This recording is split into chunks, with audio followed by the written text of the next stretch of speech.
Good morning, everyone, or good afternoon, or good very late night, depending where you are. Thanks for joining us today on this seminar. This seminar is about opportunities for strengthening the links between humanitarian cash transfers and social protection.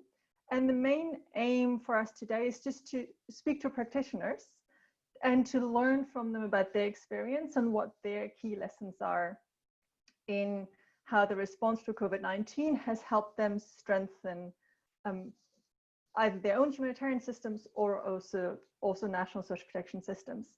So we have with us today Rucha, who is a consultant, but is here presenting work from CULP, specifically on Iraq and Yemen, but she also has a lot of experience on coordination, on humanitarian coordination, for instance, Somalia, but also Afghanistan. Then we have with us today Amy Santos from UNFPA, and she's the National Program Coordinator for Gender and GBV in the Philippines. I'm sorry, Amy, if I got that title a bit wrong. Then we have Maïs Al-Abadi from UNICEF in Jordan.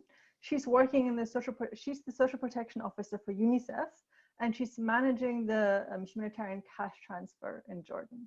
And lastly with us today is Anil Memon from Action Against Hunger in Nigeria, where he heads up the food security team. These are our experts today, and if you have any questions, feel free throughout the roundtable to drop them into the chat.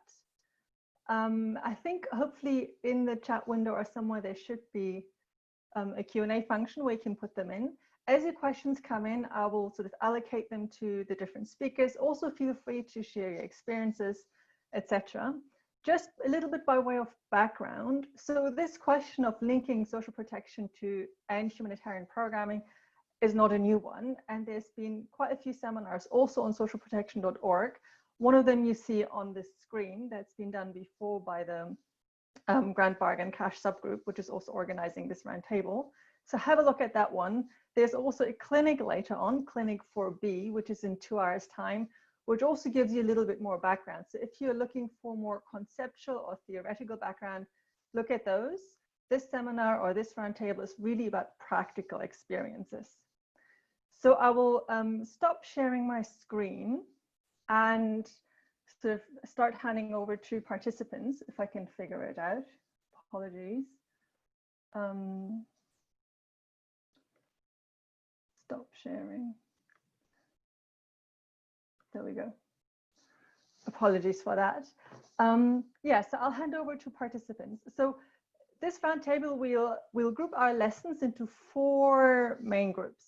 The first thing is that something that the practitioners that I have here with me found is that humanitarian actors can often strengthen national social protection systems. So we'll talk about that first.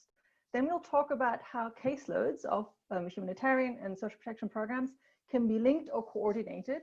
And that will bring us into talking about coordination more generally. And then lastly, we'll conclude with how visions between the 2 sectors also need to be aligned to make joint programming even possible.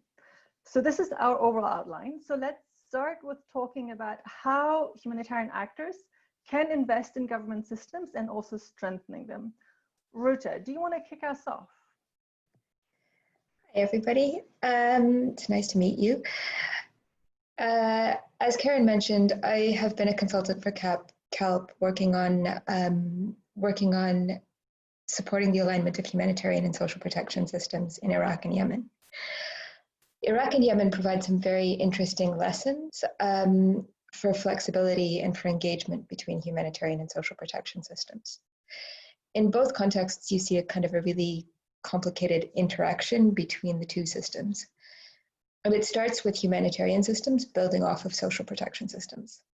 So in Iraq, social protection systems were widespread enough that 30-odd% of income comes from non-labor sources, often social protection cash transfers.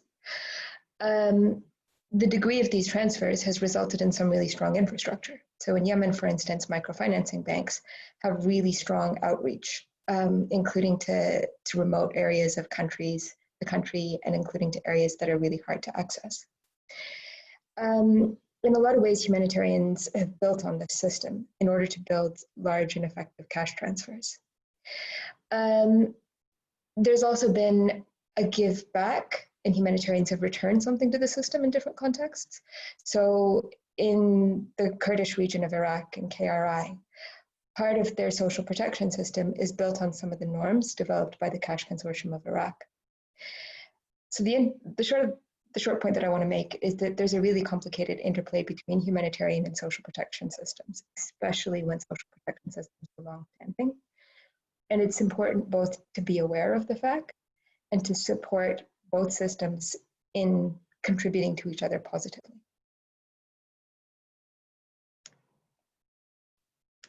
Thanks, Rucha. Thank you so much. And I really liked your, I think it's really interesting how you're saying it's a sort of give and take, right? It's not just one from the other.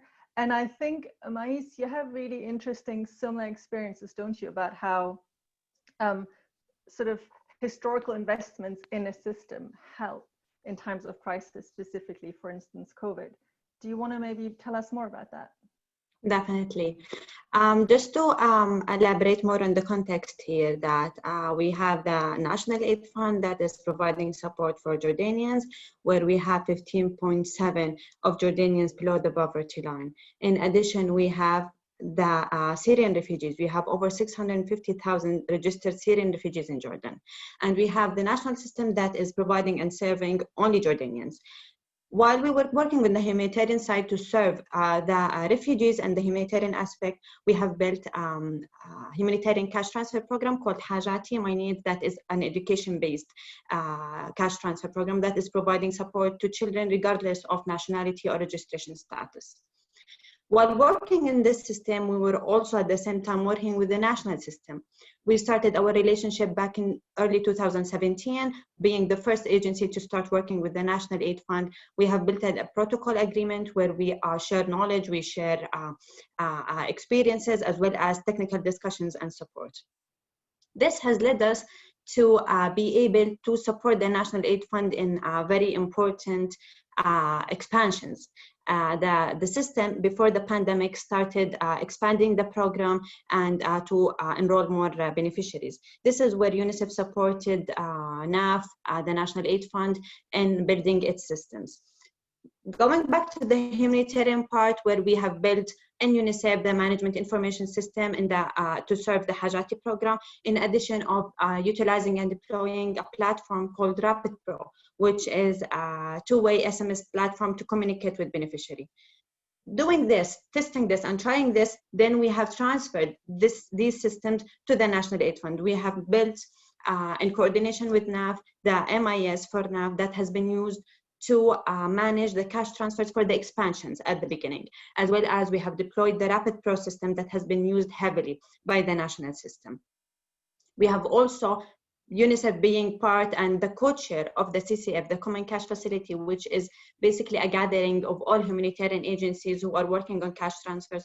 We have tried to mimic this into the national platform. We have also built a technical working group for the National Aid Fund that is consisting of UNICEF, WFP, UNHCR, the World Bank, and some donors to be able to align and join forces and efforts. Those systems have been there and have been deployed, and then the pandemic started. This is where I think the systems have shown how useful and how important this is. Jordan being one of them, imposing one of the strictest curfews in the world, where it was a military curfew that there was no one allowed to leave their homes. This is where the government decided to enroll a program that is a plan to support the daily wages workers, the people whose means of income have been cut due to the pandemic and due as well to the curfew. Looking at the situation, no one is able to leave their houses, so we started looking at the systems that we have and working on the relationship that we have with NAF and the continuous discussion and the continuous dialogue. We were able to communicate directly, and we were already in the picture of what was happening. So basically, first, we needed the people. Who are they? We need a list of beneficiaries. The MIS was already used for the bread subsidy support, was used for the complementary support. We have a huge list of people who have applied and are able to apply online on a system that is already there. The people are there, the list is there. the targeting is completed, how are we going to communicate with those people? Again, we have used the RapidPro platform where we were able to communicate with over 240,000 households. Those households were communicated with, and they were informed that they're eligible and they need to start to receive payments to open their mobile wallets.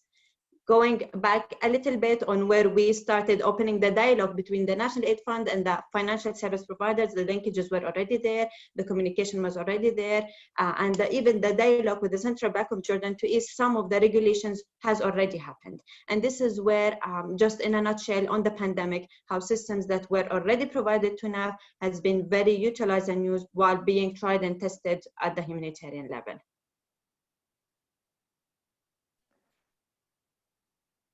Perfect. Thank you so much, Mais. This has been a really comprehensive overview and also really interesting to see how it's really a long-term question that sort of you almost have to work with sort of development investments into a system that then can be mobilized in a humanitarian setting. I thought that was really interesting. And for those of you who want to know more about what Mais has talked about, if you look in the chat, Zahra, she's just put a link to a blog. So if anybody wants to check that out, please have a look at the chat window. But I also want to maybe focus a little bit more about the limits maybe of or the politics involved when working with government. And maybe, Amy, you have sort of interesting analyses or viewpoints about if you want to extend a program, but maybe funding or support is withheld for political reasons. So maybe if you can shed some light on where sort of the limits are there. Yeah, I think similarly to my colleagues, to understand the linkages between humanitarian cash and social protection in the Philippines, you have to know that one, there's been a long established cash assistance program to indigent Filipinos for the last maybe 10 years, of which 4 million Filipinos benefit from. Two, the Philippines is an archipelago that's been visited by at least 20 disasters a year. And so there's all these cycles of displacement, violence, and poverty, right? That's visited our country. And so as the pandemic has arrived, it's coming at the heels of multiple disasters that we've already been kind of reeling from and responding to. And then third, this is the first time that a disaster, though, has visited the whole country, right? And so even though this is a global pandemic, the Philippines has approached has shaped its response to the pandemic in very specific ways. So we have many restrictions on people's movements, designed at first to slow down the infection and the transmission of COVID, but in the end, really imposing very gendered difficulties on individuals and families. And so these restrictions are actually coming on top of other multiple restrictions. And so in the ways that cash assistance can be made more flexible and can do away with some of these established protocols, policies, eligibility criteria, kind of really helps expand the benefits of these programs and these interventions and makes sure that the cash assistance gets to the people who need it most. So for example, in the southern part of the Philippines, that region has been beset by armed conflict for the last 30 years. And it's just slowly emerging from it by having established its autonomous regional government. But as the pandemic hit, and then feudal clans and some armed conflicts continued to happen there, then the humanitarian corridor narrowed, and it was really challenging to get food or even cash assistance to the people there.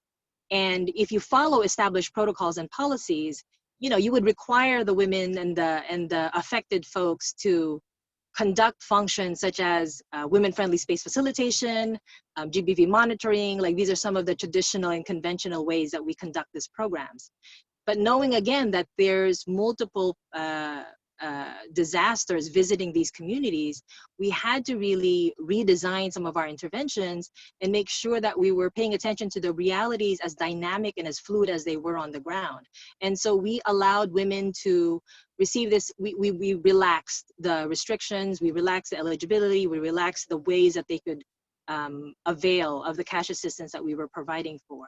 And so that kind of coordination, that kind of communication is really critical in a pandemic that's unprecedented, no? And then people are still yet kind of trying to develop and design effective interventions too.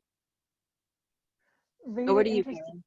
Yeah, really interesting, Amy. Can I ask a quick follow-up question? This is, to what extent were you able to bring the government along with these changes? Or is this something that you think humanitarians will always have to be, like they always have to be a little bit more flexible? That's a great question. And it really brings as well to the very specific context in the Philippines. Humanitarian responses is very devolved and very decentralized. And so local governments play a really key role. And depending on the political leadership of the local government, that really speaks to how flexible, how effective, and how responsive your intervention can be. So at the regional level that we were working at, there's actually feminist leadership in the administration there that we could work with, and that we can really coordinate things and educate, right, on the need for more flexible guidelines. It's challenging in other places where the political leadership is less responsive and less understanding about the gendered conditions on the ground. So in some of those areas, for example, they imposed a quarantine pass that they put either in the woman's name because she seemed like the natural caregiver, thereby burdening women with lots of responsibilities for the care of their families, or they place it in the husband's name as the natural breadwinner family household, and then immobilizing women in those households. So not allowing them to really self-determine some of their needs and some of their responses. Super interesting. Thank you so much, Amy. And thank you also for like the detail and then on the phone. Sorry, I was muted. So I was just saying thank you so much, Amy, for that. That was really, really interesting. And I also like the sort of the tension that you outline on the politics between working with government and also sort of satisfying your humanitarian principles. And on that, I want to maybe hand over to Anil, who, and I'd be really keen to hear from your experience in Nigeria about sort of merging the two caseloads, or maybe not merging, but how do you link the national social protection caseload and a potential humanitarian caseload? So yeah, over to your experiences, Anil. Yeah, thank you, Karen. Actually, Maya has also, pointed some of the very technical and very relevant, experience from the, I think the Jordan or the Yemen.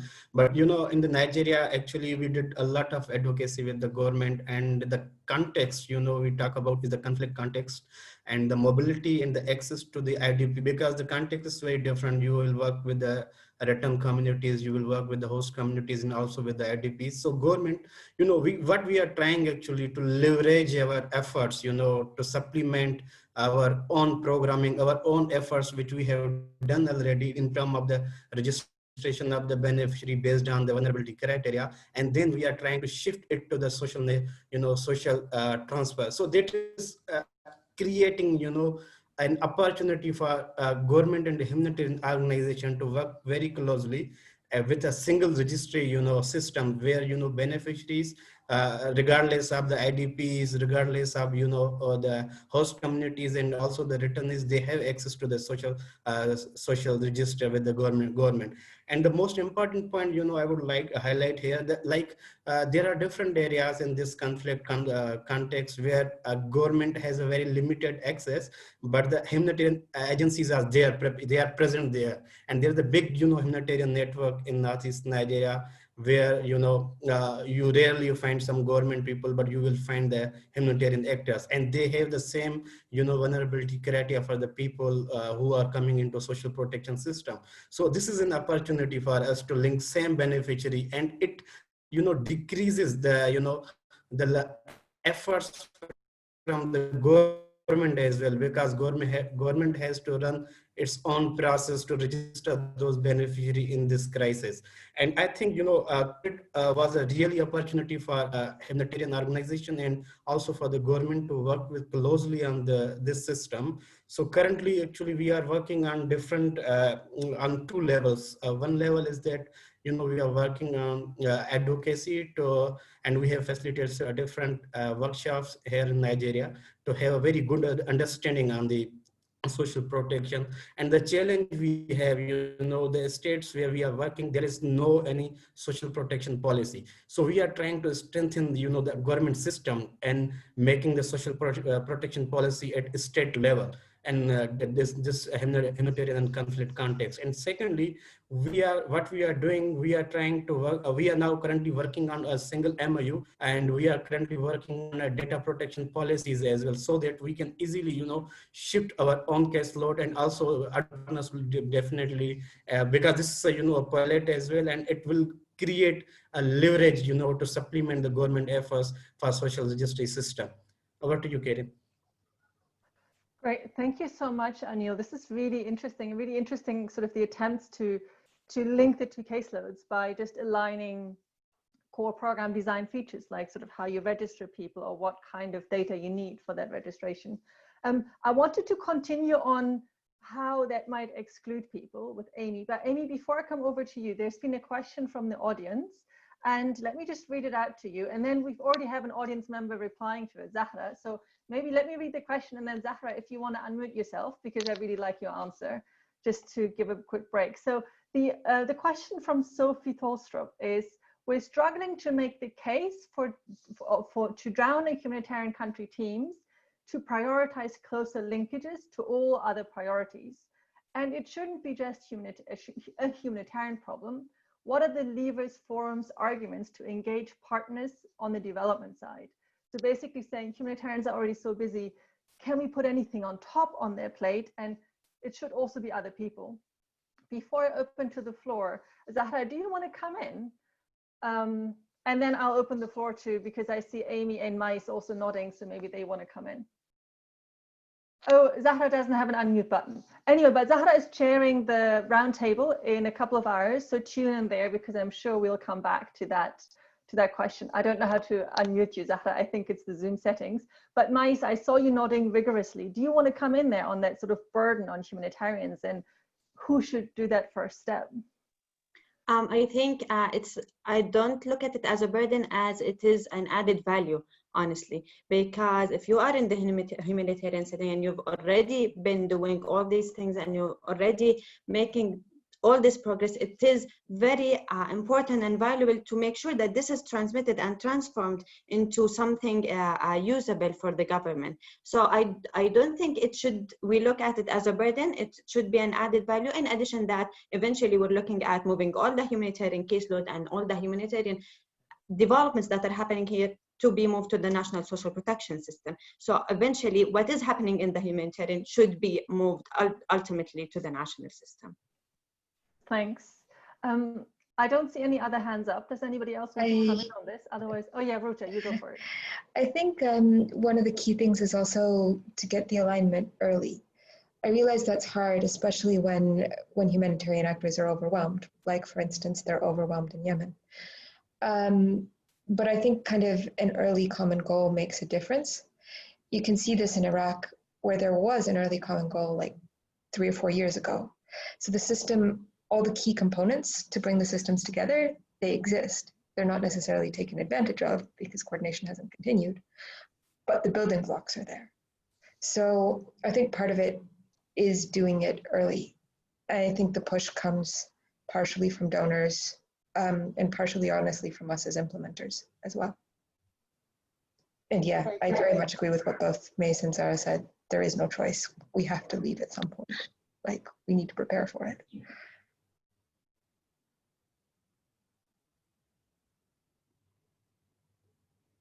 Sorry, I kept unmuting myself accidentally. So thank you so much, Rucha. And you're getting 100% agreement there from panelists in the chat function. Can you guys hear me? Can you nod if you hear me? Okay, yeah. Perfect. Just because my mute and unmute sometimes says the wrong words. So thank you so much. And I want to bring this back to the discussion that we had before that question about how can we link caseloads, and Anil was saying about a good way that that Action Against Hunger and the Nigerian government were coordinating on sort of guidelines to enroll people into the system. And I wanted to hand over to Amy to talk a little bit maybe about the limits, about how these sort of standardized enrollment processes can also unwittingly lead to exclude people, and how important it is to include especially the particularly marginalized. And this also speaks to a question that we have from the audience, which says, how can we bring people who are not on the standard lists? How can we bring those people into programs? Amy, sorry, I know that's a much larger brief, but just freestyle and see what you can say to that. I'll speak very specifically from a very recent experience in that UNFPA co-leads the GBV subcluster in the Philippines. And so we coordinated with 28 other agencies to do a gender and inclusion assessment of the COVID impacts. And there we talked to nearly 1,000 folks from 11 categories of vulnerable communities of marginalization, and talked to them very specifically about how they were experiencing exclusion in the public financial assistance system. And there was a whole range of formalized ways that they were excluded from eligibility. Some of them were excluded because they were not registered voters in the district. Some of them were excluded because they were not registered residents in a homeowners association. Young mothers were excluded because they were seen to be under the responsibility of their fathers in a household. And so and then people who were also excluded because they didn't have physical residential addresses. So people who are homeless or people who were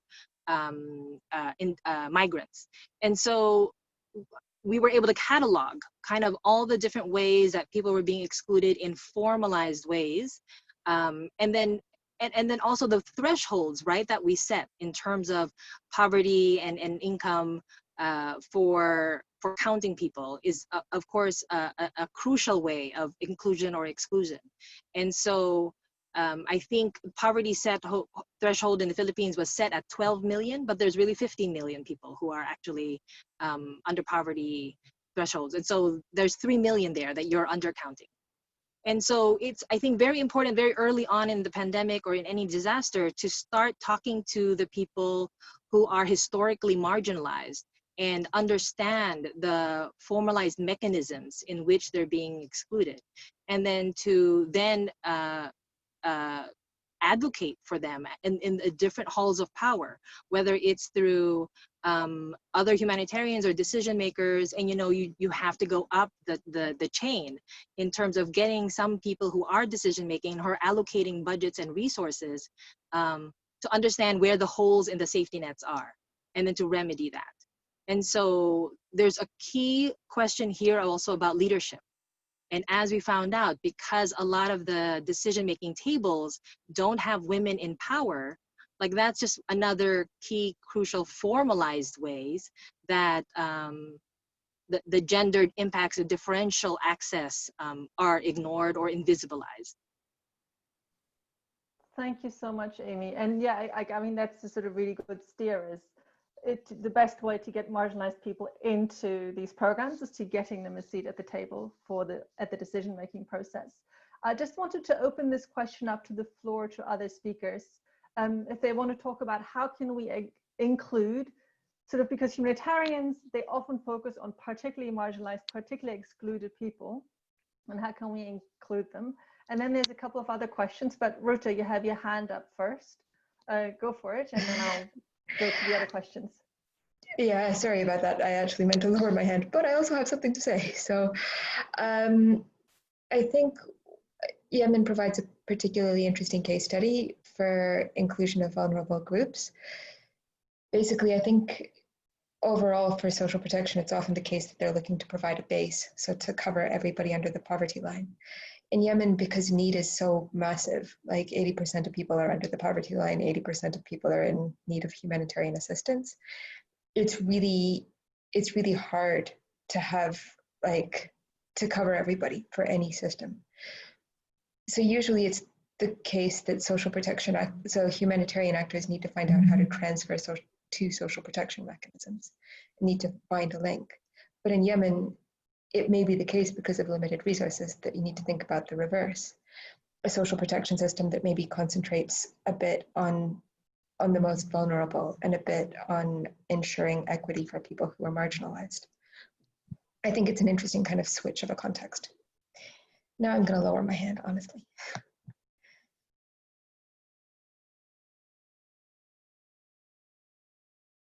I'm on mute. I'm so sorry, like the mute button seems to not react. Anyway, thank you so much, Ruta. And so we got a really interesting follow-up question on that from the audience for Sigrid Kuhlke on sort of And specifically, maybe Anil, you can answer that. If not, I have another example for that. So the question is, considering Northeast Nigeria and other conflict-affected settings, how can we really envisage handing over data to governments in conflict settings? Aren't there risks of abuse linked to this? And are they too high for the benefits? So where are sort of the limits of collaboration? Neil, do you want to speak to that? Or otherwise, I have an example as well. Yeah, yeah, I think it's quite interesting question where we need even we are doing some deliberating some workshop as well in terms of the advocacy and to find out a more efficient way to transfer the data in this conflict. And secondly, like we have always some policies and we are trying to discuss it with more at government level, where we are engaging different state departments, and then we are also discussing it at community level, at beneficiary level, because the willingness and because we always take consistent consent from the beneficiaries, from the people who really wanted to to be a part of this register. And secondly, the most important thing, we always see some sustainable approaches in our humanitarian programming, and that is actually a sustainable approach if the beneficiaries, they are going to be a register, because currently they are excluded beneficiaries in social register, and they are already vulnerable, and that will leverage them to keep in the system which can provide a longer term sustainable support from the government system. So we are still deliberating that how we can fix it. And definitely the consent from the communities and government is very important and vital to go to move this data, especially in the context where we are working. Over. Thank you so much, Anil. That was interesting, and I hope you don't mind, even though I'm the moderator, to bring in maybe my own example. Sigrid, one of the things, for instance, what you mentioned happens very often, specifically in migration contexts. So, and one nice example is maybe from the Maldives, where the Maldivian Red Cross issued a beneficiary cards to migrants in agreement with local authorities that gave them access to some healthcare, but they also agreed to have a sort of firewall with the government where they would get access to services, but the beneficiary lists would not be shared. So, and I think this is actually a really, really, really important point, that we need to find ways of working together while also then protecting sort of the rights of the people that as humanitarians we want to serve. And I think it's important also to remember that that's not always the same as the government. So that as humanitarians, there's also sometimes a little bit of a tension of what a humanitarian would do and what governments would do. And that brings me to the next topic, which is more on coordination between sort of the routine social protection system and the humanitarian sectors, and how this coordination problem has been solved. And I just want to give a shout out to Julie Lawson McDonald, who made a really nice comment in the chat, saying that on the development side, there has already been sort of 5, 10, 15, 20-year thinking about how to support the emergence of stronger government systems, and that this is very dependent on the state of the government system, which is why sort of we need this nexus thinking, but it requires also a lot of sort of long-term vision. And I want to hand maybe over to Mais to reflect a little bit on any potential conflicts that there might be between humanitarian actors and government actors in this coordination. And specifically sort of from a humanitarian perspective, when you set up your coordination platforms in Jordan, what were the key tension points and how did you use coordination structures to fix those tension points?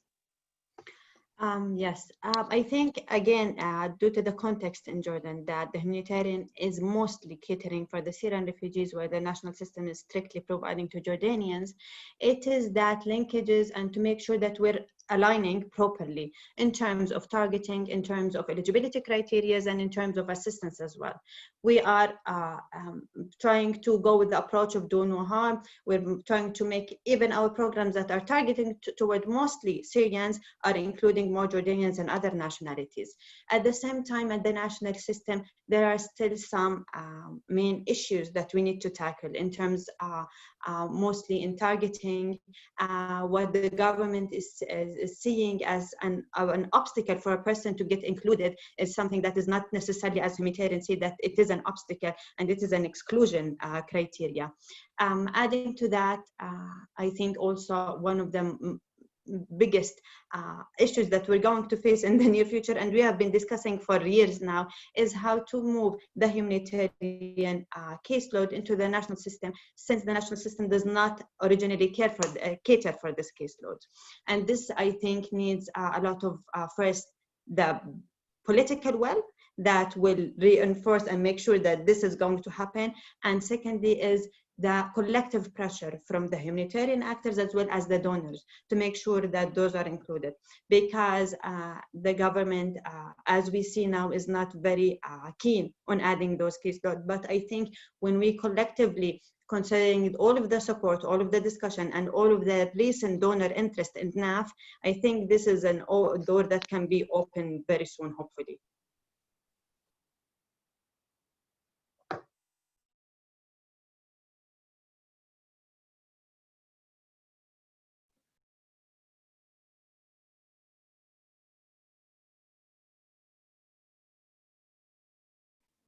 Can you hear me now?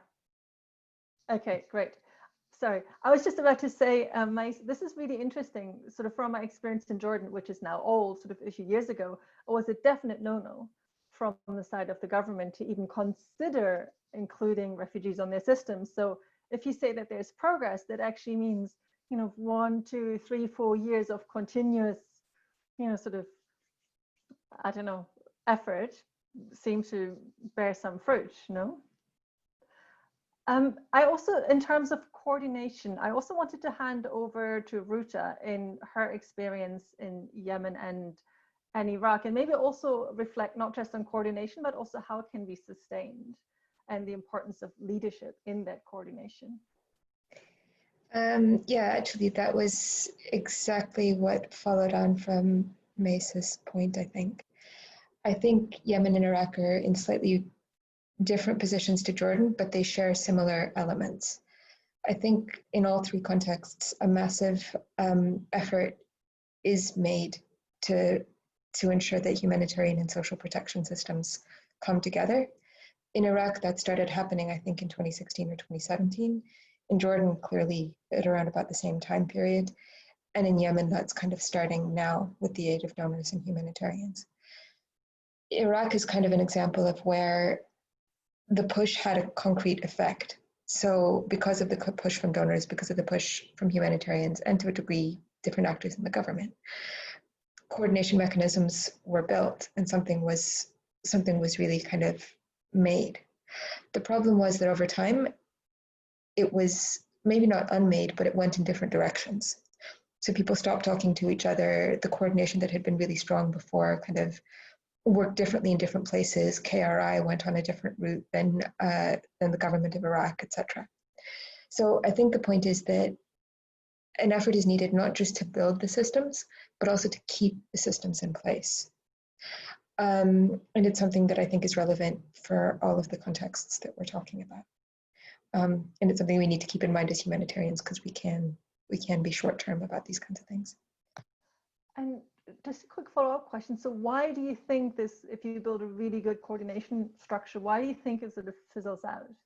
Do you have, I don't know, maybe 1, 2 reasons behind it? I think there's a couple. I think coordination by default involves so many actors with so many different priorities that it's hard to keep everybody on the same page, especially in really complex contexts with a million different actors like Iraq. It requires a concerted effort, and that effort requires investment. It's not the case that you build it and then it goes. I think another factor, especially in the context that I've been looking at the most, is that things change. So there's a change in the situation in the government of Iraq, there's a change in the kind of negotiation power of the KRI, etc. And when a bigger change happens, coordination goes lower on the priority list than simply response. And that's for humanitarians. So I think the complexity of the situation also makes it needed really for to make sure that there's a continued sustained effort on coordination if it goes forward, if it's supposed to go forward beyond the construction stage to the actual handover stage. Yeah, really interesting. Thank you so much, Ruta. And I also I found the 2 points that Mason, that you made is that May's basically saying coordination is a long game. It's sort of a marathon, not a sprint, and you need to keep at it. But then you're also saying that it seems to require quite sort of considerate amounts of effort throughout. So when there's a policy change or a government change or a situation change, so it also sort of maybe one of the things to bear in mind for us is that it's actually work. It's not, often it doesn't come up in a work plan, but it's actually something that requires quite a bit of attention. And Amy, I can see you nodding here and your hand is up. Do you want to say something to that as well? Yeah, I think just very quickly on the question of why coordination mechanisms kind of erode or dismantle and diminish. I think change happens, and then it happens in very systematic ways, right? There's the degree of political will and leadership, like leadership matters, and capacity matters. And I think that as a field and as a sector, we don't build and pay enough attention to the pipelines.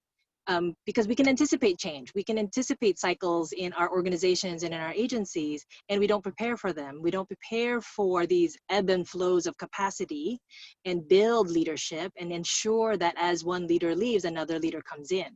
And then I think that handoff of feminist leadership that will allow us to also kind of make sure that change is happening in a progressive direction,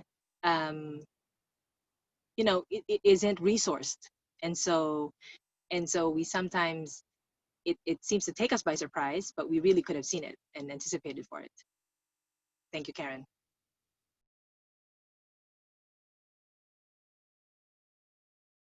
Great, I have lots of hands up. Anil, do you want to come next? And then Mace after Anil is done. And Amy, you have a legacy hand up. Maybe you want to take it down, so great.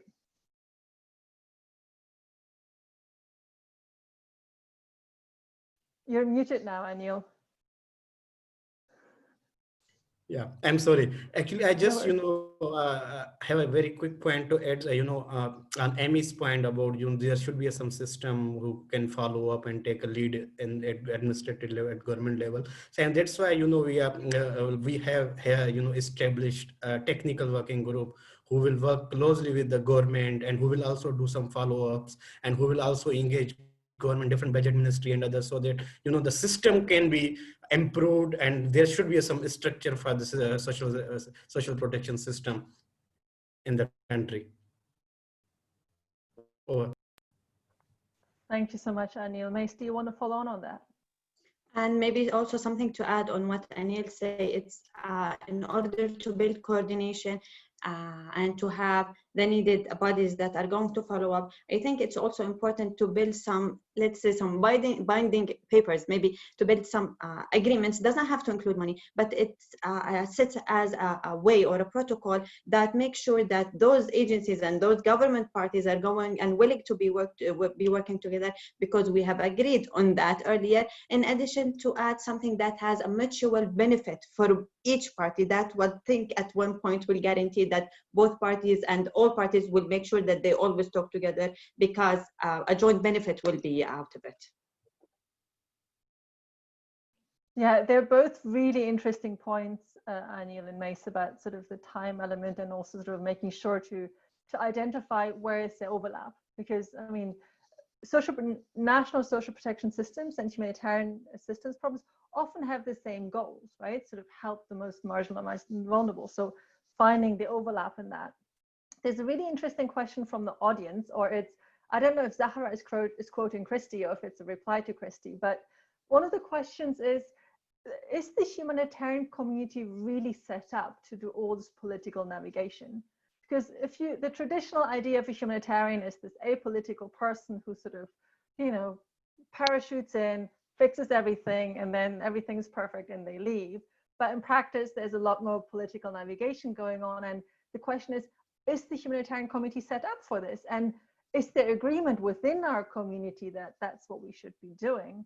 And I see Ruta has a hand up and is laughing, and Anil was also laughing. So Ruta, do you want to go first? And then Anil follows. And I see Amy was also nodding. So maybe Amy, if you want to come in as well. Ruta, you go first. To be honest, I'm not sure whether we are set up for this, but I think in a lot of respects we ought to be, for a few reasons. The first is that we're building on a system that's already there.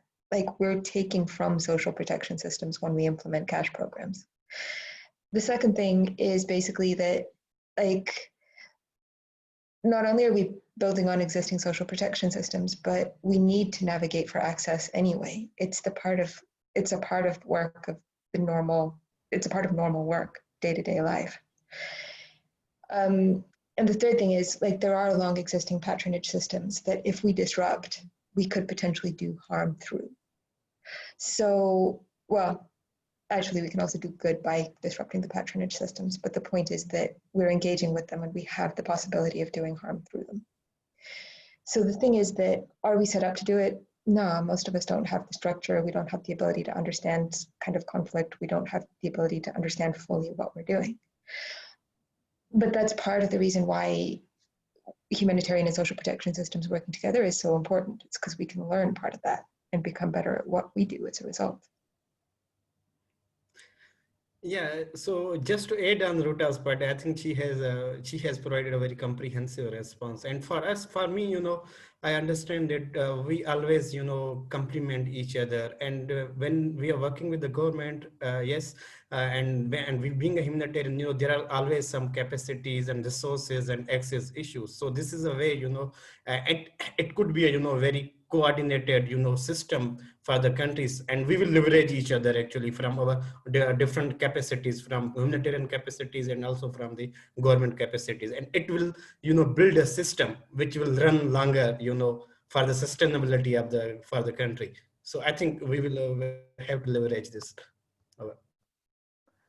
Great, thank you so much both. And I like sort of Ruta's point about that we're currently not set up to do this, but then Anil saying, A, we need to do it, and B, also it'll actually help both sides if we start doing this. And we have another question from the audience, which goes a little bit, unless Amy, did you want to come in, or shall I take that question from the audience? Okay, great. So, and I think Amy, that speaks a little bit to the point they were making earlier about exclusion of marginalized people. And the question from the audience is that national social protection programs often exclude people, and they exclude these people by design. So it's not a mistake, but for, like, to use the Jordanian example, for instance, by design, it excludes refugees, or many contributory systems by design exclude informal workers. And these designs often are strategies, political strategies, government strategies. So what is the role of this alignment, and also what is the role of humanitarians? Should we always go along with this, or is there also, where's the line between cooperation and challenge? So how do we deal with people that are systematically, intentionally excluded? What's the role of humanitarian actors in those? And what does it mean about working with government? I know that's a huge question, but Mais is courageously putting her hand up. So Mais, over to you. And then if I see other hands, please come in. I think it's a really great question from Christy. Yeah. The first and the most simple point is just advocacy, and advocacy, just to make sure that you are voicing out, you're making sure that you're making your point, and at least some wins can happen, some wins that you don't get, but sometimes you can make sure that you're getting one step into the right direction, as well as providing evidence. Make sure that providing for when an argument is being made on just excluding a specific group of people, just make sure that we have enough evidence to show and to demonstrate what can be done, what cannot be done, and what, if those people are included or not, how we can work to solve it. So it's evidence, it's advocacy, and to make sure that first, to be there, to have a seat on that table, and once you're there on that table, just to make sure that you are advocating all the time. Sometimes things happen, sometimes they don't, but at least one win at a time can maybe make us reach at some point. Yeah, thank you so much, Mais. I just want to follow up a little bit more in your work with government, especially with Jordan. Do you think that humanitarian intentions and those of the government can always be reconciled? Anil, I've seen you. I just want to follow up. I think on a bit of a longer term, I think yes. Once we're try to make alignments. We're trying, but again, the government, and I think this is the case of all governments, were a bit, they're more rigid and less willing to take new ideas. But I think one step at a time. I'm not sure if this is going to happen in the near future, but once we are trying to align among the humanitarian actors ourselves, then also we try to move it forward. We're working with our sister agencies in UNHCR and WFP to make sure that we are, at least in our targeting and our criteria, are somehow aligned, that we are also make sure that we move this step into the government. But I think in the near future, hopefully a step can be made toward this. Great, thank you so much. And I see everyone's hand is up, but Amy, do you want to go first, because you haven't spoken for a while, and then Anil, and then Ruta? Yeah, the only thing I might add is that, you know, holding governments accountable takes a lot of levers. And then also understanding that governments are not monolithic, and that particularly in the Philippines, because we have been decentralized, you're working with 1,000 local governments who have very different kinds of contexts and degree and manner of political leadership. And so that can be exhausting. And so your resources have to be vast. But then that's where alliance building and working in coordination with other humanitarian agencies and other kind of national government agencies is really key. And so your political mapping is very dynamic, right? You're gonna have to constantly understand and identify where the openings are, where the spaces are, where the allies are, and trying to understand, again, what the levers of accountability that can be leveraged and who's the best messenger. So you're sometimes not the best messenger, and who do you deploy for that? And so we've had, I think, a lot of success in again, having a very contextualized, nuanced strategy, and working with, you know, a network of people who can give you good intelligence, who can give you good data, who can give you people with good relationships with government. And then I think you need to be, in many ways, opportunistic, right? And then find where the emerging opportunities are. So over to you, Karen. Yeah, really interesting. Yeah, really interesting also the point about being opportunistic. Anil, do you want to go next? And then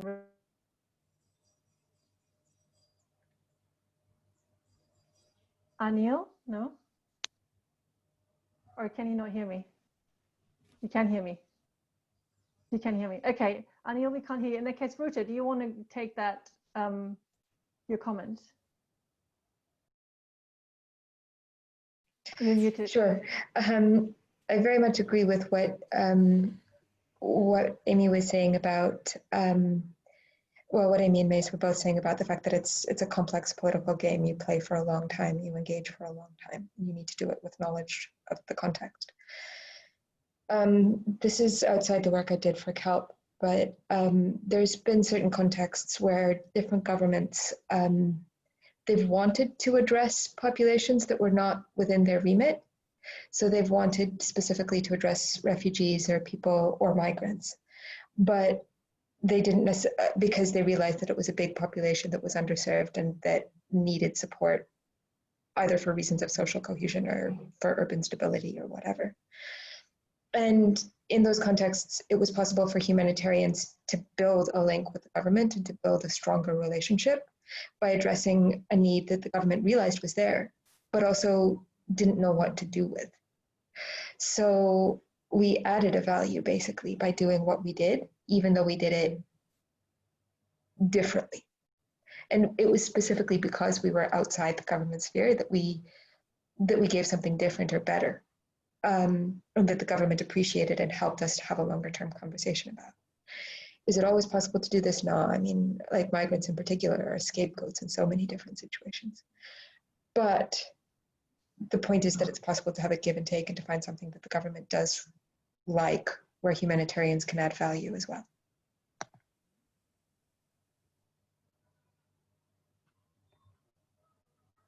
Thank you so much, Ruta. And it's really interesting as well what you said about starting sometimes from outside the government and then using that as a lever or moving in. Anil, did you want to come in? Otherwise, I'll just continue. No? Okay. So we only have about 5 minutes left, and I just wanted to close with one question, and if you could be quite brief in your replies. So most of this roundtable has been talking about how can we align with government, what are the issues with aligning with government, and my question is maybe a little bit sort of devil's advocate question, but do you see that humanitarians always have to work with government, or do you see certain areas where it is imperative actually for humanitarians to do their own thing?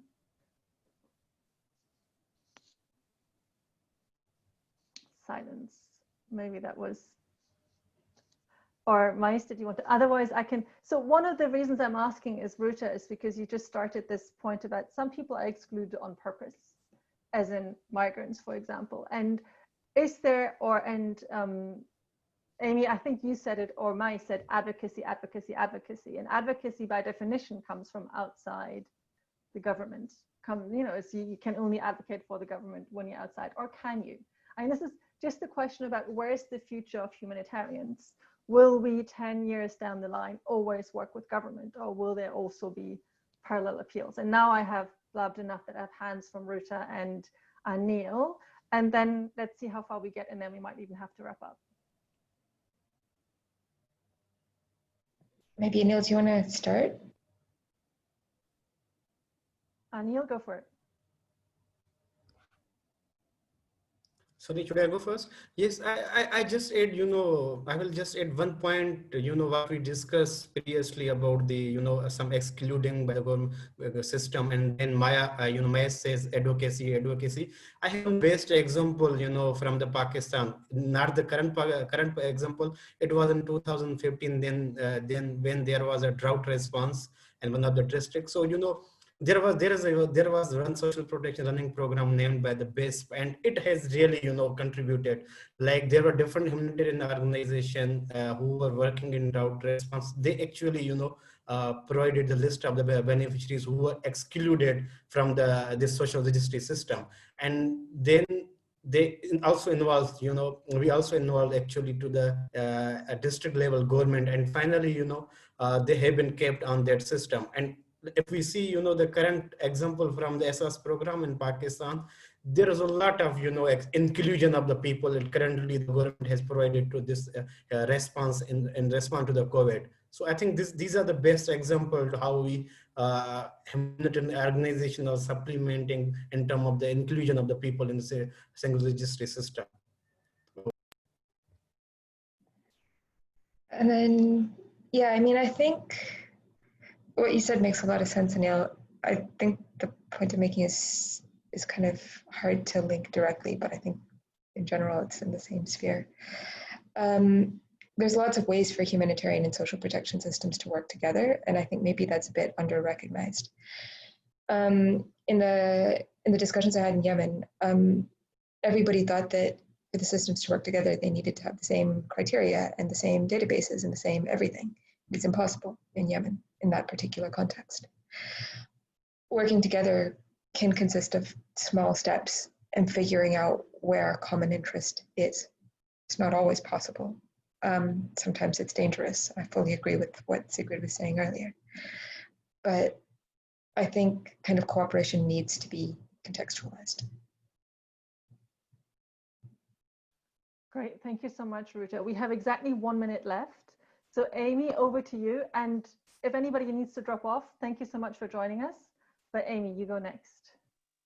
I think just very quickly, the humanitarian ecosystem is vast, and so we all play different roles. And so having worked also in different kinds of agencies, I know that there needs to be one agency that works with government. There needs to be one agency that does not work with government. And I think we can kind of, as long as we're in coordination, we're talking about who's tasked with what, there can be a lot of advancements made that way.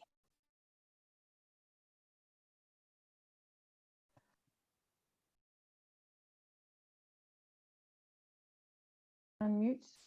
Can you hear me now? Okay, I'm so sorry. I now wasted the last minute, but I just want to say that's a really great point, Amy, about we need to think about ourselves as an ecosystem as well. There's the advocacy organization, there's the organization that works with government. I think that's a really, really important point about, you know, seeing us as in, as a sector and not just as one organization. Thank you so much, everyone. Ruta, Mais, Anil, Amy, thank you for your really interesting contributions. And thank you also to the audience for all the interesting questions. That was really, really interesting. And yeah, I hope you all enjoy the rest of the conference. Bye.